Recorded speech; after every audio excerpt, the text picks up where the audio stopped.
Alright, so today is Saturday and just a little bit of a midweek update. And I thought I'd show you a couple things. Here's my hatch that I had ordered. And this is a Vetus Magnus hatch.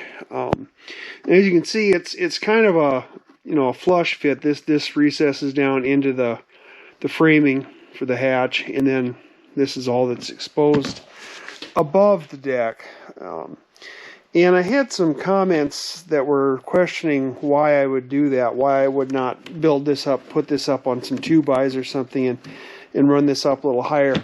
Well, it's not a bad idea, and there's certainly merit to raising it up more, but I just don't really see the advantage to that. If water gets on the deck, this is going to be at the center of the deck, at the apex of the crown of the deck. So if water comes up over this, I don't really think it's going to make a whole lot of difference.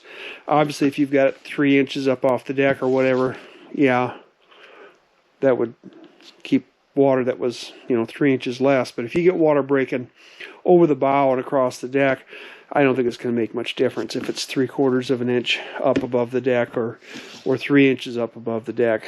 And what it's going to do is it's going to any lines and stuff that are on the deck will have a better chance of just sliding over this, as opposed to if you've got it raised up, you get a line running across the deck, it's going to get hung up on it. And it's also going to create more of a tripping hazard, where if you step on this, these are A1 rated hatches. In other words, they're rated for anywhere, even on the sides of the hull in open ocean. So they're 3/8 inch acrylic. If you accidentally step on one, you're not going to break it. I'm not worried about that. But if you have it stuck up in the air like that and you happen to trip over it, I think it's more of a tripping hazard with it sticking up, where here, if your foot lands on this edge here or something, you're probably not going to trip over it, or not as likely to trip over it anyway. But anyway, yeah, these are decent quality hatches. They're not top of the line, super expensive hatches, but yeah, they should do the trick.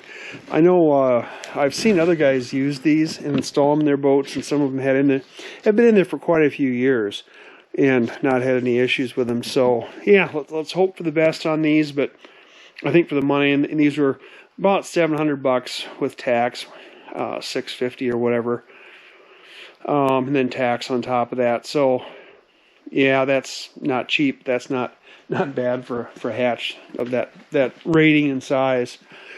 Yeah, since I got all my other plywood in the other day, I've been back at it up here, getting more sheets of plywood on. And as you can see here, maybe you can't see real well, but I've got 4 more sheets on here. These 2 and the 2 with screws on them there. I've been just getting one sheet on a day. That's about all my energy levels will allow me.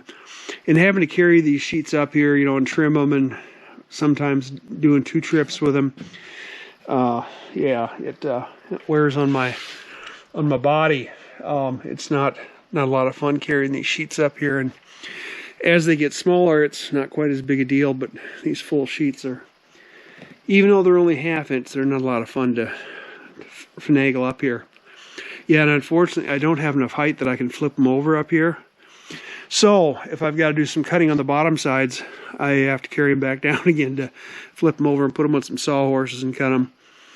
But I measure them initially to get them close, and then what I've been doing is just using a jigsaw and doing a little trimming to get them closer. And then I've been using the routers.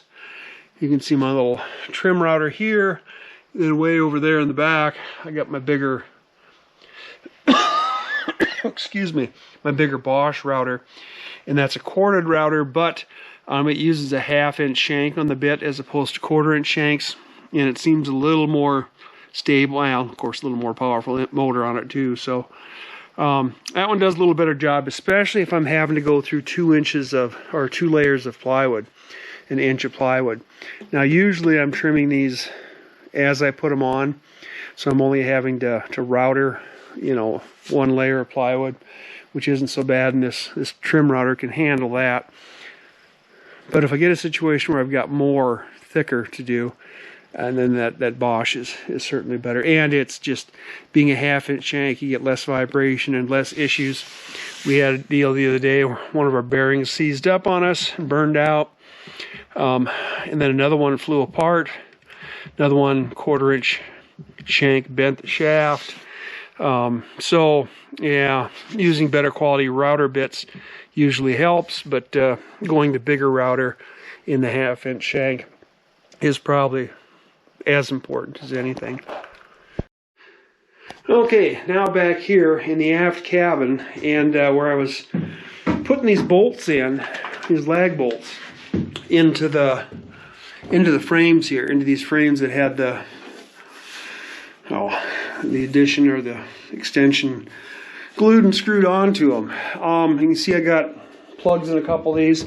I'll have to come back with a flush cut saw and cut those off and then do some more sanding or whatever there. But here's the problem I was having. I was breaking them off. And right at that, where the threads start, that's their smallest diameter. And they were breaking off. And I broke off a bunch of them. I started out using a driver, an impact driver, setting on the medium setting, and they were breaking. So I tried it on the low setting, and they weren't going in far enough. So then I went to a socket wrench, just a regular socket wrench, and I was still breaking them off. To get them driven in all the way, I was breaking them. So obviously these lag bolts are just a very poor quality, just mild steel, I suppose. So I'm going to have to find some lag bolts that are a little more structural. I got a few of them in, but for the most part, it was not very successful. So I'll have to find something, and they do make them, and I've seen them in the stores. These lag bolts that are a little stronger, structural, better grade of steel, whatever. But anyway, that's what we've been doing back here, and we kind of got waylaid because of the breaking all those off. So we'll have to make another attempt at that with some different screws. Back up here in the forward end of the boat, you can see I got a little pencil drawing here, kind of the hatch, where we're going to put this hatch in. Originally, I was thinking it would be beneficial to cut this opening out now. That way, I wasn't cutting through so many layers when I was doing this. But I don't think that's going to be a real advantage. I kind of thought about it a little more, and I decided what I was going to do is go ahead and make that 3/4 inch plywood riser I'm going to set on the deck to level it. I could go ahead and make that initially, and then use that as a template with a router then to go down and cut the layers below it. And I think that'll work just fine, and probably be easier to do it that way than having a hole in the bottom layer, then trying to I wouldn't be able to get a router inside there from the bottom because the deck beams would be in the way. So yeah, I think we'll just make a template, lay it on top on the surface, and then we'll use a router bit with a bearing on the other end from what we've been doing here, bearing on the top end, and use it as a template to go down in there. Then we can pull the template off and then cut subsequent layers deeper, and we should be able to cut that right out. But anyway, that's the position for the first hatch. Like I said, I decided not to try to cut the hole out now, so that'll just get covered up with the next sheets of plywood. But yeah, we'll need one back there and one more up here. But since I decided to do it a little differently, we don't need to worry about marking those out or cutting anything there just yet. So that's where we stand. I ordered a whole bunch of more glue, that PL premium adhesive that I've been using on here. I ordered 4 cases of it off of Amazon because I can buy it cheaper off of Amazon than I can buy it at my local stores. But I'm running low again now because I'm using 3 tubes on each sheet. That's another $20 in glue, just for each sheet of plywood. But you do what you got to do. If I was using epoxy, it would even be more. I'd probably be using a 1/2 gallon of epoxy on each sheet. or thereabouts. That would be a lot of epoxy. So yeah, but we're getting good squeeze out in the joints here, and it's working quite well. And one of the advantages to using that PL is, you know, you get a little bit of glue residue even after you scrape it off. When you apply it, you know, I use a putty knife to clean it up. But I've got some, you can see it there, that red-handled tool up right there. That's kind of a razor scraper. It does a wonderful job of getting down there and scraping the surface clean, and then holding it at 90 degrees, and you can get this edge scraped clean. And if you're using the epoxy, it wouldn't be quite that easy to get it cleaned up. That PL, if you do it before it's set for too terrible long, cleans up fairly easy. But anyway, so yeah, I'm going to keep plugging away at this. Don't look for any major, you know, things to get done real quick. You know, had I been doing this 10 years ago, you know, it would probably take me a few days, and I'd, you know, 3 days maybe, and I'd have the whole deck here covered in plywood. But yeah, every year it just gets a little more difficult to do this. So yeah, but we're getting it done. Just keep plugging away at it. So anyway, that'll be my midweek update. Hello, welcome back to the boat shop. Today is the 20th of November. Isn't that right, Archie? Yeah. And it is cold, windy, a little bit of snow out there. Not a lot, just a little bit. 60+ mile-an-hour winds this morning. It's been gloomy for the last few days and cloudy. Yeah, looks like it's going to be wintertime. But this week, I don't have a whole lot of particularly noteworthy news to report. As is going to be the case here for a while, I've been carrying on putting plywood up here, and you really can't see much difference probably, but there's a second layer on. Well, you can see where the screws are in that sheet and the sheet over there. So these sheets here are all new this week, and I'm getting closer to being done up there towards the bow. This one already has its second layer on, and then we'll have to figure out the hatch back there, and then get a second layer on here. And then we do it all one more time and put a third layer on. Now, I have been working, and I'm not going to go in there, but I've been working in that aft cabin too, getting those frames bolted together. I picked up some new legs.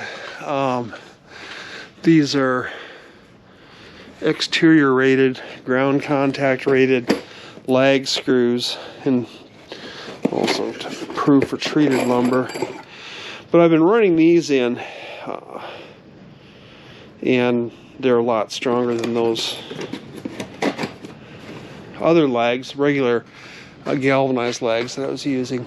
And then I've been plugging the holes, cutting little chunks of 3/4 inch poplar dowel here, and plugging the holes after I get them in with that, and that's working fine. So we got that worked out. But yeah, there really isn't much else to report other than just been working primarily on the deck up there, getting that plywood in. And I checked on the website last night about this plywood, and they've got more coming. It looks like December 9th. So we should be in pretty good shape with the amount of plywood that I've got there until they get their new stock in. And I ordered 4 more cases of this stuff. I don't know why it is on Amazon, why things are priced differently sometimes. But I got 4 cases. That's cases of 12 for, I don't know, $53, $54, $55, something like that a case, which is way cheaper than I can buy it even at the store. Now, the other day when I went my shopping trip, I picked up this stuff and just reloaded these boxes that I had before. So I got enough to get me through a week anyway. And then I should be getting that stuff that I ordered off of Amazon in, and that should get me through most of the rest of the plywood on the deck up there. But yeah, it's definitely, the weather has changed. It's turned. It's feeling very wintry out there now. So yeah, when we get this gloomy weather like this, in fact, we had 1 3/4 inches of rain a couple days ago, which was nice to get some rain, and it was still warm enough that it was all rain.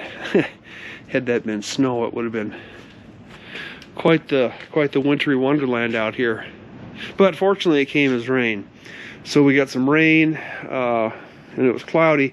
But the bad thing is, of course, I'm solar powered out here, so when I have long stretches, you know, days and days of no sun, it makes it a little more difficult to spend a lot of time out here, because even just running all the lights in this building, you know, I'm pulling probably close to 1,000 watts if I've got all my lights on. So yeah, we got to be a little bit careful on these long stretches of cloudy weather, but so far we've been doing all right. So anyway, like I said, I don't have a whole lot else to report. Just kind of keep plugging away at it, and I'll give you a quick update again next week.